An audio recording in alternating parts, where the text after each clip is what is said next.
আসসালামু আলাইকুম রহমতুল্লাহ। সম্মানিত ভাই বোনেরা, আপনারা শুনছিলেন যেই আমল করিলে বা যেই গুণ থাকিলে কাল কিয়ামতের ময়দানে আল্লাহ তাআলার আরশের ছায়ার নিচে ছায়া অর্জন করা যাবে। 3 নম্বর আমল বা গুণ যেটা থাকিলে মানুষ কাল কিয়ামতের ময়দানে আল্লাহ তাআলার আরশের ছায়ার নিচে স্থান পাবে, সেটা কি? আল্লাহ নবী বলেন, রজুলুন কলবুহু মুআল্লাকুন বিল মাসাজিদ। ওই যুবককে আল্লাহ রাব্বুল আলামিন, ওই পুরুষকে আল্লাহ রাব্বুল আলামিন কাল কিয়ামতের ময়দানে তার আরশের ছায়ার নিচে স্থান দিবেন, যেই পুরুষটার অন্তরটা মসজিদের সাথে লেগে থাকতো। অর্থাৎ যেই পুরুষের অন্তরে মসজিদের ভালোবাসা বদ্ধমূল হয়ে থাকতো, যেই পুরুষের ভালোবাসা, পুরুষের অন্তরে মসজিদের ভালোবাসা, মসজিদের মহব্বত একেবারে চূড়ান্ত পর্যায়ে থাকতো। অর্থাৎ এই ভালোবাসা কেমন ভালোবাসা? মসজিদের সাথে সম্পর্কের ব্যাখ্যা কি? অনেকে বলেছেন সেটা হলো মসজিদের প্রতি একটা আন্তরিক টান, নামাজের টান। যে ব্যক্তি একক নামাজ আদায় করার পর মসজিদ থেকে বের হওয়ার পর সে চিন্তা করে যে কখন আবার আজান দেবে, আমি আবার মসজিদে যাব, এটাই প্রমাণ করে তার অন্তরের মধ্যে মসজিদের টান রয়েছে, মসজিদের সাথে অন্তরটা জড়িয়ে আছে। বাসায় যখন থাকে, যেই পুরুষ চিন্তা করে কখন জোহরের নামাজ আদায় করার পরে, যেই পুরুষ চিন্তায় থাকে কখন আসরের নামাজ হবে, আসরের নামাজ আদায় করার পর চিন্তা করে কখন মাগরিব নামাজ হবে, আমি মসজিদে যাব, মসজিদে গিয়ে জামাতের সাথে নামাজ আদায় করব।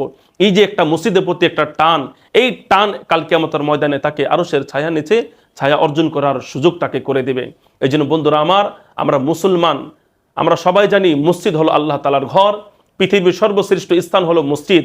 আপনার বাড়ি যত সুন্দর থাকুক না কেন, কিন্তু বাড়ির সাথে অন্তর যদি মিলান, তাহলে এই মিলানোর কারণে, বাড়ির মহব্বত কারণে আল্লাহ আপনাকে আরশের ছায়ার নিচে ছায়া দান করবেন না।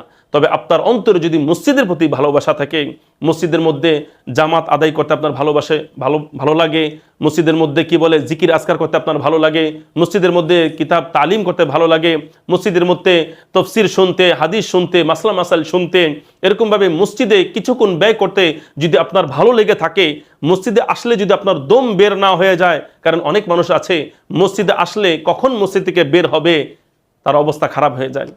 কিরাত যখন একটু লম্বা হয় মেজাজ গরম হয়ে যায়, নামাজ একটু লম্বা হলে মেজাজ গরম হয়ে যায়, কারণ তার মসজিদে ভালো লাগে না।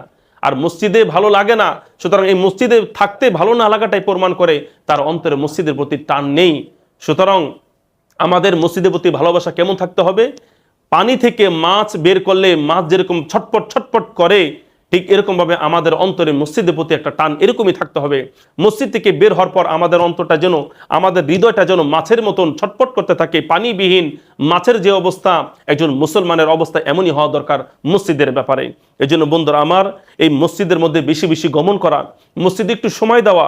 আপনারা অনেকে আছেন বাসায় নামাজ আদায় করেন, দেখেন নামাজের প্রতি একটা টান, মসজিদের প্রতি একটা টান, নামাজের প্রতি একটা টান, এটা কাল কিয়ামতের ময়দানে আরশের ছায়া নিচে ছায়া দান করবে না, কিন্তু মসজিদের প্রতি টান আপনাকে আরশের ছায়া নিচে ছায়া দান করবেন।